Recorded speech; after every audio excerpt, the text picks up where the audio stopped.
La tendance du personnage principal sur TikTok a beaucoup de popularité et ça me fait réaliser que plus de gens souffrent du syndrome du personnage principal que je le pensais. Qu'est-ce que le syndrome du personnage principal? Le syndrome du personnage principal est une tendance à croire qu'on est l'acteur et l'actrice principale de notre propre histoire. Ça me fait penser à ces personnes qui refusent d'aller à la plage, à la piscine ou à la salle de sport parce qu'ils veulent pas que tout le monde les regarde, parce qu'ils ont l'impression d'être le centre de l'attention. Généralement, quand on met des vidéos ou des photos sur Internet, c'est parce que c'est des vidéos ou des photos que notre ego accepte de mettre. En d'autres termes, notre ego nous permet de partager les meilleurs moments avec les autres. On va jamais mettre quelque chose qui ne met pas en valeur sur les réseaux. De nature, l'être humain est très égocentrique, donc il a toujours l'impression que le monde tourne autour de lui. En réalité, on est tous des personnes vivant sur Terre. Il n'y a pas de personnage principal.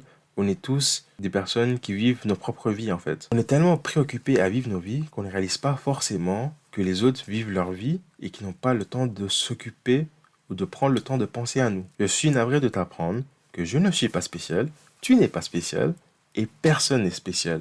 Mais c'est pas grave. Dans ma jeunesse, j'ai toujours été quelqu'un de très égocentrique. J'ai grandi en regardant ces personnages dans les films, dans les séries, dans les jeux, etc., en voyant qu'eux, ils étaient des personnages importants et que tous les autres étaient des personnages secondaires. Donc dans ma tête, je pensais que j'étais pareil. Je pensais que, vu que le fait que j'étais quand même assez populaire dans ma jeunesse, j'ai toujours pensé que, ah ben, ça veut dire que je vais faire de grandes choses de ma vie. Quand j'avais 15 ans, j'ai déménagé, puis là, je suis arrivé dans un nouvel environnement, avec de nouvelles personnes, et j'étais plus du tout vu comme cette personne populaire, mais finalement, j'étais juste un gars ordinaire qui se fondait dans la masse. Au final, ça m'a fait réaliser que j'étais pas si spécial que ça, mais que c'était juste un souci de circonstances et que j'étais au bon endroit au bon moment. Réaliser à quel point j'étais juste un gars ordinaire m'a fait réaliser beaucoup de choses.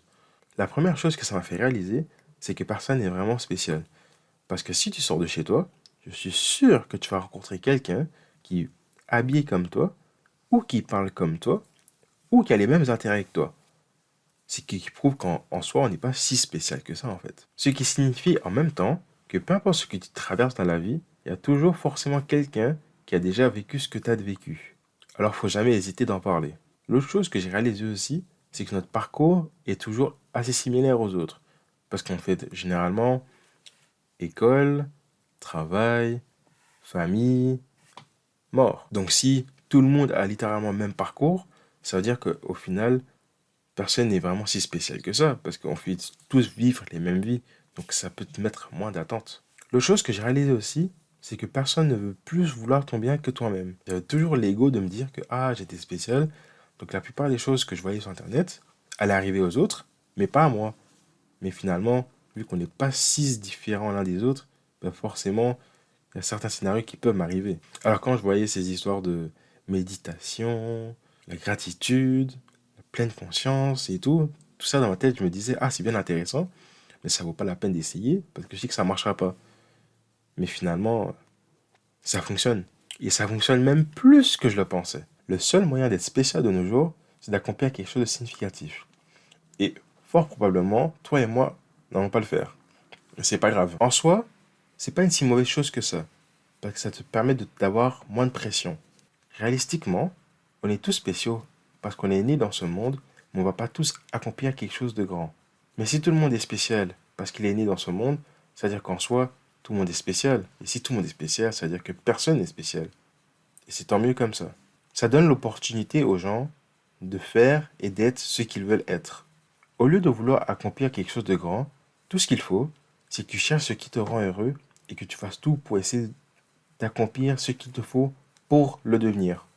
Personne, ni même ton ego, devrait t'empêcher d'accomplir tes passions et tes objectifs. Sur ce, merci d'avoir regardé. Je t'invite à regarder ma vidéo sur la pleine conscience pour que ton ego te distrait de moins en moins. Et sur ce, à la prochaine vidéo. À plus!